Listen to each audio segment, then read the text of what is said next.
වුණා මේකිට හරි ෂෝක් වැඩක් කරන්න ඕනේ. එහෙම හිතාගෙන මන්තරෙන් භාගයක් කියලා බාතිය සන්තෝෂ්ගේ සින්දුවක් තියෙන්නේ. සිරිසඟ බොදිමලිගා වෙද්දි. දැන් ඕංගුර රංගුර පත්‍රේ කාලි වරන් සුරවරස්ත්‍ර පත්‍රේ කාලි වරන් කියලා කියනකොටම ඒක මම කල්ලා බන්ද රන්ද බින්ද උන්ද කුන්ද සින්දල් ළමයි සැන්ද කල්ලේ මල්ලි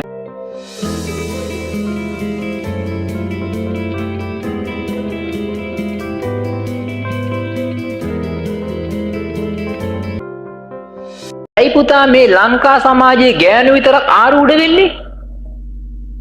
කොයි පිරිමි ආරූඪ වෙන්නේ නැහනේ. මෙතන ඉන්නවා නම් දැන් ගේන්න. මෙතෙන්ට දැන් ගේන්න මම ඔප්පු කරනවා කරන්නේ බොරුවක් කියලා. ආරූඪ වෙන එක්කෙනෙක් හරි ඉන්නවා නම් දැන් ගේන්න පුළුවන්. ස්වාමීන් වහන්සේ මෙන්න මූට ආරූඪයක් තියෙනවා. ගේන්න මම ඔප්පු කරන බොරු කරන්න කියලා. ආරූඪ ගෙන්නන මන්තර තියෙනවා කියනෝනේ. ආරූඪ ගෙන්නන්න මන්තර තියෙනවලු. මොනවාද මන්තර? ओम गुरुवरं गुरुपत्री कालिवरं सुरवरं सुरपत्री कालिवरं असुरवरं असुरपत्री कालिवरं देवरं देवपत्र कैलासवरं कैलासर गुरुदारणेवरं यांत्रवरं यांत्रमांत्रवरं श्री विष्णुवरं श्री विष्णु नारायणेवरं මෙහෙම කියනකොට තමයි යකා එන්නේ. දැන් පන්සලටත් එනවා. යක්කු වෙලවන්න. එයාවට පස්සේදී මම කියනවා ස්වාමීන් වහන්සේ මේ ළමයට කවුද වැහිලා කිව්වා. මම කිව්වා ඇරලා බලපන් කියලා. වැහිච්ච එක. නේ අපේ හඳුරන්නේ ගෙන්නන්නකෝ කිව්වා. මං කොහා කොයි එකටත් මට වය මේක මානසික ලෙඩක් නේ. හැපුවතින්වත් කියලා මම පුටුවේ වාඩි වෙලා මම මෙහෙම කොණ්ඩේ රෝල් කරලා අල්ලගෙන ඒකේ මූණ හැරෙව බිත්තිය පැත්තට. කෙල්ල මොනවා හරි දෙයක් වෙලා හපන්න පැන්නොත් මම මේ පැත්තට තල්ලු කරනවා උඹගේ දත් ටික බිත්තිය ගාවම ඉවරයි. දැන් කෙල්ල මන්තරේ කියනකන් දැන් බලාගෙන ඉන්නවා යකා එන්න. මං ඕං ගුරුන් පත්‍රේ කාලි වරන් කියාගෙන කියලා මට මතක් වුණා මේකිට හරි ෂෝක් වැඩක් කරන්න ඕනේ. එහෙම හිතාගෙන මන්තරෙන් භාගයක් කියලා බාතිය සන්තෝෂ්ගේ සින්දුවක් තියෙන්නේ. සිරිසඟ බොදිමලිගා වෙද්දි. දැන් ඕං ගුරුන් පත්‍රේ කාලි වරන් සුරවරස්ත්‍ර පත්‍රේ කාලි වරන් කියලා කියනකොටම ඒක මම කල්ලා බන්ද රන්ද බින්ද උන්ද කුන්ද සින්දල් ළමයි සැන්ද කල්ලේ මල්ලි ගබගෙන්නව සෝය කොල්ලහල්ල සිතකට කල්ලඹ සදත් තේජසාර තීර ධර්ම සංඝ බුද්ධි රජ භංග කරලම දමි මල්ලිගස මේ යකා කකුල් දෙක ගාව ඇවිල්ලා ඊට පස්සේ දැන් යන්න ඕනිලු ශරීර කූලුවේ යනවා කියලා තීරණය කරගත්තා. මං කල්පනා කරා උඹ ආවේ සිංහල සින්දුවකින්නේ උඹ යවන්නේ හින්දියේ. ඊට පස්සේ කෝ නූලක් ගැට ගහලා ආශිර්වාද කරලා යවන්න යන්නම යනවා කියලා. නූලක් අරගෙන केरे किए की प्यार तुझे प्यार तुम्हारे सरसोम तू निहम निके जानिक हे जाम कुतु निहाम किस कहामी नहीं है කියලා ගැටියක් දැම්මා. මේ මේකි වැටුණා කකුල් දෙක ගාව.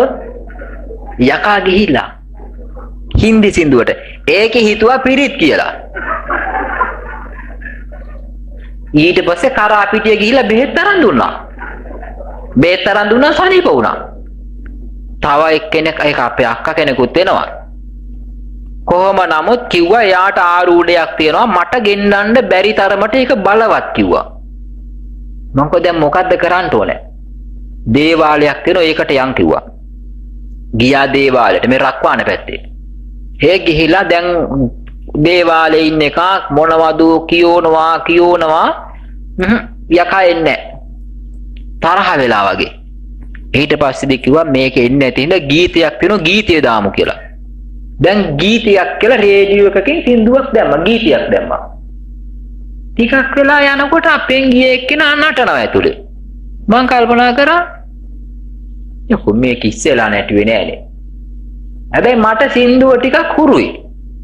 ඒ දෙමළෙන් කියනවා ආඩියොත්තු පත්තු පාඩමා තේනෝරේ යල්ලි වඩිකමා ඕතුරමා යල්ලි වඩිකමා ඉඳේ මාලයිත්තු කඩමුඩිත්තවා කියලා. මං කල්පනා කරා ඉඳේ මාලයිත්තු කඩමුඩිත්තවා. ඒ කියන්නේ ඈ මාළඟින් පාද තබනවා. මේ කැකිරි පැරණ ටිකිරි සිනාවයි සින්දුව දෙමළෙන් කියනවනේ. ඒක කියනවා කම්මනි මුතාවා. ඒ කියන්නේ කිංගිනි කතාවයි. ඉතින් ඒකට අපිත් නටනවනේ. මහාන වෙලා නොහිටියා නම් අපිත් නටනවා. අපේ අර නටන්න මොකක් උලක් කමක් නැහැනේ. අර තියෙන්නේ ආසයි බයයි බෝට්ටුවේ නමයි යලි නොම එන්නට ගිය ගමනයි කියලා සින්දුවක් තියෙන්නේ. 60 දෙනෙක් මැරිච් එක නිල්වලා ගඟේ 60ක් මැරුණා කියලා කියනවා. ඉතින් ඒකටත් නටනවනේ. මේ මැරිච් එකටත් නටනවනේ. ඉතින් දෙමළෙන් අර හැමකුවා ආඩියොත්තු පත්තු පාඩමාය කර නැටුවා මොකද්ද වෙන්නේ? ඒ වගේ ජීවිතයේ මිනිස්සු අහලා පුරුදු දේවල් තියෙනවනේ. අහලා පුරුදු දේවල් තියෙනවා. ඒ අනුව තමයි යාලා ක්‍රියා කරන්නේ. ඕක මානසික ලෙඩක්. ඕකට කියන්නේ ස්කිසෝෆීනියා කියලා. මායා බාන්ත්‍රි, හින්නොන් මාදේ කියලා කියන්නේ ඕකට.